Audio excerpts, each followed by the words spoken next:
of years before the English Old Testament. So here's another interesting depiction of, again, in the English version of the Bible, we just have simply, there was a time before and after the deluge where there were giants upon the earth. I want to point out too that in this text, very specifically, they say why there was a great flood. Because Nibiru, in passing by, was going to crack off a large portion of the ice sheet in Antarctica and raise the water level significantly. Now the Anunnaki in their vast technology knew this. And there was a whole battle between the two rival Anunnaki gods, Enlil and Enki. One of them who liked us, one of them who didn't. And they said, no, man has become too numerous and is doing all these things that we don't like. Let him perish. You know, too bad. But after the Great Flood and the Anunnaki come back and they see man on this hilltop, they smell the burning flesh of meat that they're cooking, and they realize, wow, we actually need man more than we realized, because they give us the things that we need, food, they do our work for us. So it's a very interesting relationship that started to take place after the flood between man and our living gods. So one of the depictions again is giants upon the earth. Well, here we have a Sumerian wall relief that shows an Anunnaki seated and Sumerians worshiping him. Now I know from Sumerian descriptions the Anunnaki are genetically fit, very aesthetic. Some of them are described to be much larger, 6 to 8 feet, something like that. But we're not talking about like huge skeletons, giants. There have been a lot of rumors also on the internet that were basically photoshopped fake imagery that showed huge skeletons being removed from Saudi Arabia and various other places. This is not the case, folks. There have not been any skeletons found on Earth that we know of publicly that are like over 10 feet large, like a race of beings that existed. Now, it's not saying they didn't exist, but we have yet to find anything like that. So some of the information, again, collaborating the Sumerian knowledge and wealth, is that there has been pieces of artifacts found throughout history that just modern science can't explain. How could they have known this? One of those things is that they were able to accurately show the topography of the South and North Poles. And here we actually have a map that shows at one point the North and that North America and South America were all still connected. And interestingly enough, the topography of the land is accurately depicted. Now, we're talking miles and miles of ice on the Antarctic, in the subpolar regions, where you can't just look at it, or even from the sky know what the actual topography is. You have to use ground-penetrating radar and actually know what the actual border is. But they were able somehow, in circulation in 1513, there was this famous admiral that had a map, Piri Reis, that showed very accurately the topography of North and South America, the routes that they were taken, and it's accurately depicting the topography of North and South Poles, which you can't do without ground-penetrating radar. So the information that really has kicked my information of curiosity is, where is this home planet of the Anunnaki? Not to say that Planet X is coming back to kill us, or it's going to come, cause some catastrophic event. I'm more interested in the notion that what if we can actually prove through science that we have ancestors on another planet? That for me would be very interesting to realize that our ancient gods at some point do actually exist, and there might be a time in our future when this interaction could take place again. So the search for Planet X has taken on the modern view that anything beyond Pluto, a body beyond Pluto, would be the 10th planet. That's the scientific view of X unknown, but numerically also meaning 10. So again, the research as Dr. Robert Harrington and Zachariah Sitchin collaborated on in the early 80s, Zachariah Sitchin had an orbital model, again from the Sumerian information, that showed a very elongated orbit, its path around the sun, and then the work of Dr. Harrington, where they collaborated on tape at the Naval Observatory, where Dr. Harrington would show his model for the Planet X that he was looking for, and how he believed that took place. And Zachariah Sitchin was just kind of collaborating and confirming that the notion for a body on a highly elongated orbit, 4 to 8 times the size of Earth, could be possible, that there could be a planet that has shown the effects on our solar system in the past, why Uranus is tilted, why various planets like Uranus and Neptune could have possibly been moons of Saturn that were detached and moved into their current position. All this disruption in our solar system was explained by the inclusion of another planet that caused all these effects. Now, the research of Dr. Harrington is very interesting. It's still stored online in many Harvard astronomical abstracts that you can look at. And he has several plates stored where he was showing in what regions of the sky we thought we should be looking for this planet. Here are some of those actual plates. And the interesting thing about this research about a rogue planet is that it's kind of a new idea, that science really didn't accept the idea of a planet in an egg-shaped, elongated orbit. They're like, well, we've never seen anything like this. How can it be possible? Well, as soon as we took an image of it, we thought, wow, I guess it is possible. So this is one of the first extrasolar planets, or excuse me, a planet around another star. This is not our solar system, a completely different planet and star, where the planet, here at the bottom you can see, its orbit around its star is a very elongated orbit. So this caught astronomers by surprise in the fact that, wow, it is possible for a planet to rotate around its star and have an elliptical orbit. So this information about a Nibiru, or a 10th planet, really caught on in the early 80s when we launched this infrared astronomical satellite. And of course, you know, the news always liking to jump to a conclusion. One of the things that they released in the 80s was a news article by the Washington Post saying, wow, Planet X has been found. But that actually wasn't the case. It was just the news interpreting it a little differently. But when they turned on this telescope and started to gather data, all of a sudden they were able to see out into space in a way that they couldn't before. And all of a sudden they saw all these large bodies floating around that they're like, whoa, we never saw these before. So the news instantly grabbed a hold of that and said, well, one of these is a Planet X. We don't know which one yet. We still have to map out the orbits and stuff, catalog them. But they quickly jumped on that bandwagon and said, oh, they found it, you know. So there's been a large duration of viewing the sky now, where we've released all kinds of satellites to do, you know, imaging in the sky for looking for brown dwarfs, failed suns, rogue planets, all these things that we weren't able to penetrate on a temperature level through the dust clouds and various other things to see these large objects. But now we're finally starting to get the science released, where consistently news has been coming out over the last decade that yes, something beyond the outer planets of Pluto is affecting the orbits, or is being detected as a mystery revolving around the sun. What could it be?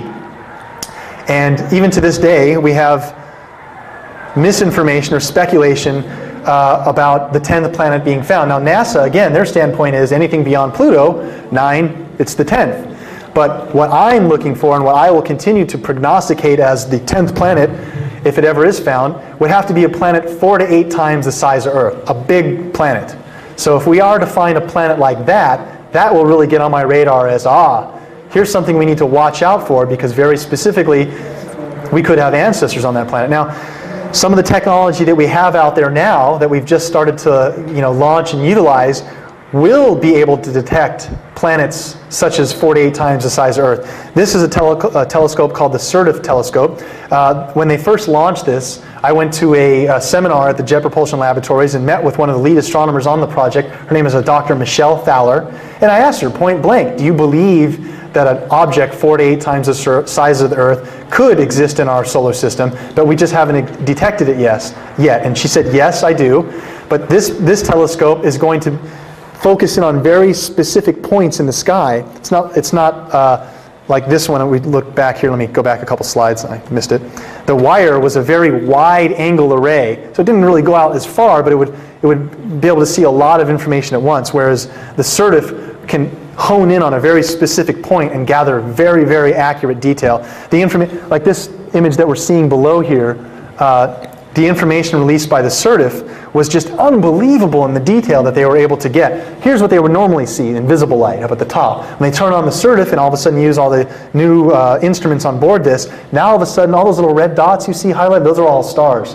These are all new information that's being able to be bequeathed by these telescopes because of the level of technology that we're quickly approaching. So what's happened over the last few years is that they're starting to use these telescopes to detect things beyond Pluto. And the first one that popped up was this thing called Quoar, and then they had Sedna. But as you'll see here in the diameter of what we're talking about, these are small objects. You know, these are just floating chunks of ice basically out there, and I don't really know what their actual makeup is. The latest one that they just found called Xena, they're really not even sure if its actual mass is larger than Pluto, but it's something that they've, you know, detected in their, still doing research on. But again, it's not the ancient planet X that my research is interested in. It's not a planet that's 4 to 8 times the size of Earth. It's just a little hunk of ice out there. So, a lot of the technology we have, another one, this is a really great telescope out in Hawaii, the Keck interferometer, where it can take 2 independent lenses and focus up at a point in space and super amplify this data so that they can overexpose the image and really get a clear picture of what they're looking at. And again, this is technology that we have all over the Earth from a professional standpoint, but there's also amateur astronomy taking place where, for the most part, like Hale-Bopp and some of these other discoveries, things are spotted by amateur astronomers before the professional community. It's pretty interesting. Now, the public at large, amateur-wise, I'm sure there's a lot of information about our solar system and about our planets that isn't in the public realm, like I'm showing you the Keck and the Surdif. But trust me, folks, there's a lot more out there that we have, military-wise and black budget-wise, where they're collecting information and doing things in space that we just have no clue about. So this is, again, just another diagram explaining in size and duration for when we talk about brown dwarfs or a failed star or something like that. You see here Jupiter. So the masses of the bodies that we're looking at and looking for in space and being able to catalog are really quite phenomenal in size. And as I touched on in my lecture earlier, this idea of a threat from space really isn't something new. Again, all the way back from the time of the Sumerians talking about their ancient interaction with Nibiru, there is very possible a threat from space that over the last few years, Armageddon, Deep Impact, the media taking notice to this. There's also been a lot of evidence scientifically released, 2028, Toitus, all these different asteroids and things with the Near-Earth Object Program, that they're starting to pay attention to the possibility of us getting whacked by an object. And as I showed earlier again, this impact that took place with Shoemaker-Levy 9 was very dramatic. And if a piece of a fragment the size that hit Jupiter were to come anywhere near us, we would be toast. Luckily, we have Jupiter. It's a very large gravity. Pulls in many of the debris that might hit us, gets pulled into Jupiter. So it's nice that we have it. But again, we do have enough information to show that by the extinction of the dinosaurs or various other things, that if we are subject to be whacked by some of this debris, it could be a dark day for us on Earth. Now, I will point out this too, in my own personal opinion, from the ufology side, I think that for a long time, through the code word like the Star Wars program and stuff like that, they're not shooting down missiles. They're shooting down things that are coming in, whether that be alien spacecraft, which to some degree I believe. But it's very possible that we already have in place the technology to fend off asteroids and stuff like that. Why it's not publicly talked about, don't know. But my personal opinion is that there is technology in place so that we won't get taken out by an asteroid. Can't confirm that though. So again, just deep impact, all this stuff where it's starting to raise the public awareness of beyond just your job, raising your kids. There are stuff in the heavens, as we saw from Hale-Bopp, that all of a sudden these things can appear in our skies and can cause an effect. So again, we need that killer prevention plan just in case there aren't the tools in place. It is a good public awareness for us to at least understand how this has been a part of our history. One of the interesting scientists, Dr. Richard Mueller, out of the University of California, has been doing some significant research showing that what he believes is what he calls as a nemesis, that there's another failed star out there, well beyond the Oort cloud, that there's debris orbiting that cloud that gets pushed on cyclic events millions of years, not 3,600 years like Nibiru's orbit, but millions of years. This cyclic event takes place where debris gets pushed to the inner part of our solar system, and could be subject to whacking us.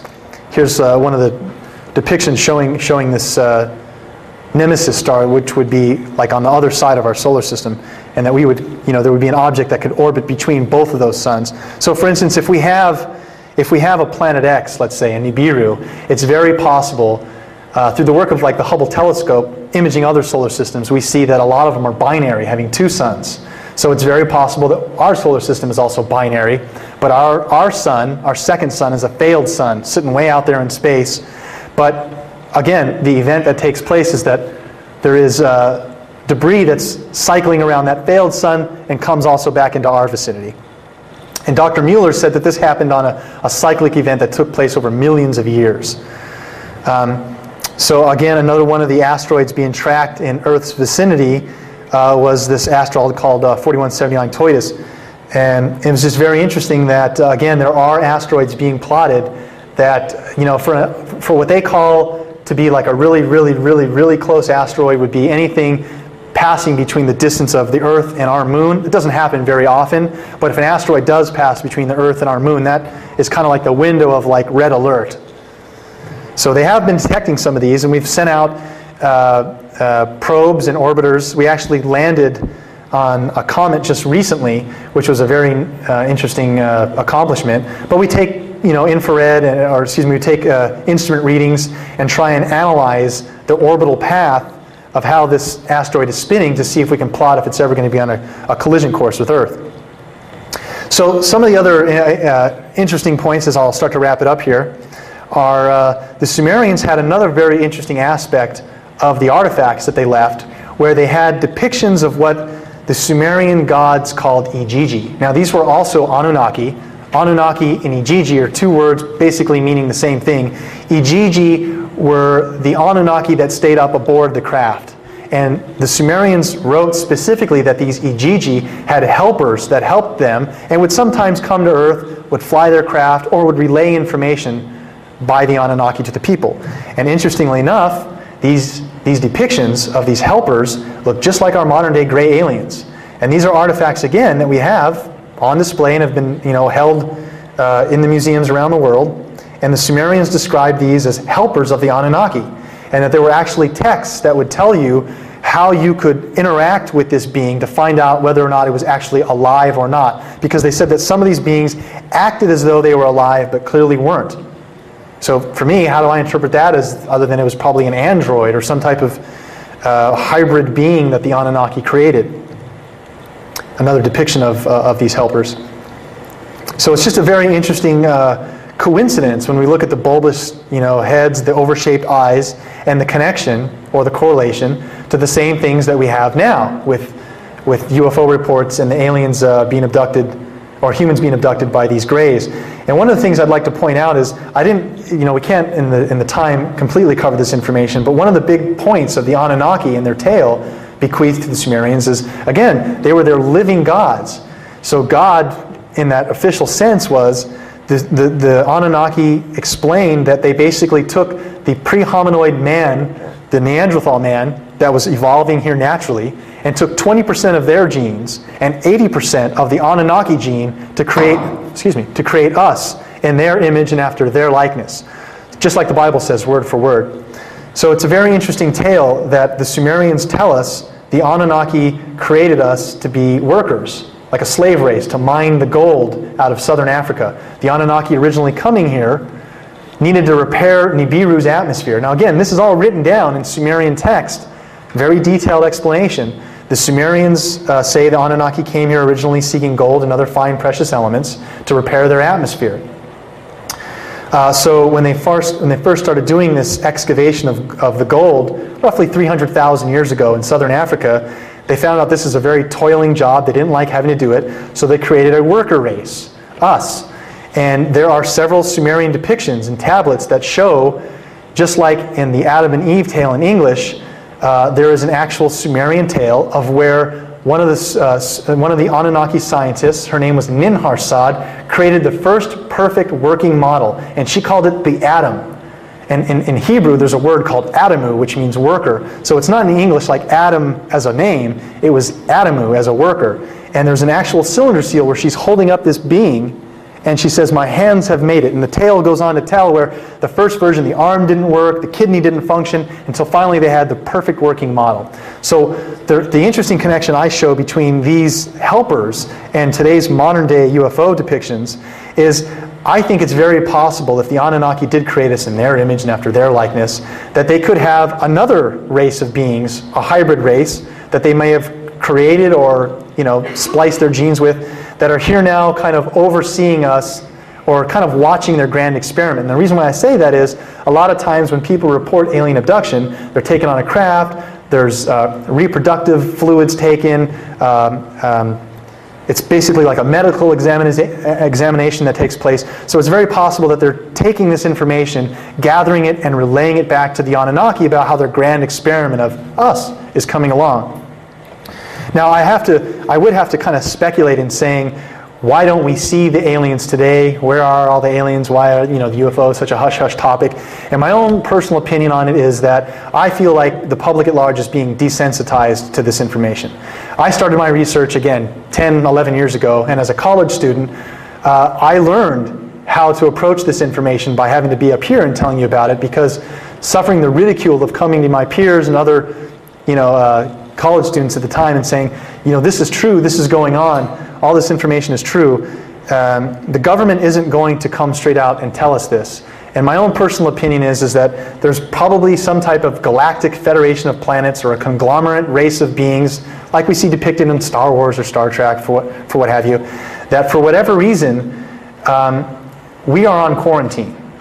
They are not allowed to come here, because we need to be pushed ever so slightly in our own way to make these changes for ourselves. Quit blowing up the planet, quit killing each other, quit expelling natural resources. What are we going to do with more technology on a whole, other than to misuse it? So my personal opinion is that the reason why we're not seeing outright alien interaction as described very clearly by the ancient texts is that we are now facing a time when we're being nudged in the direction to join that community. But we have to do it on our own, and those steps need to be taken on an evolutionary process. So I just personally think that we've never been alone, and that hopefully, if we can, as an Earth civilization, get our stuff together, maybe these events will take place again in our lifetime. So I'll go ahead and end it here, and I would say that all the information that I've showed you and any of the topics that I discussed are freely available on my website, xfax.com. And I would encourage you to go and look at some of these artifacts. Again, I have over 500 digital images showing the Sumerian artifacts in detail, where hopefully at some point in our future, as we start to learn more about our past, we can really start to realize where we do come from. Thank you very much.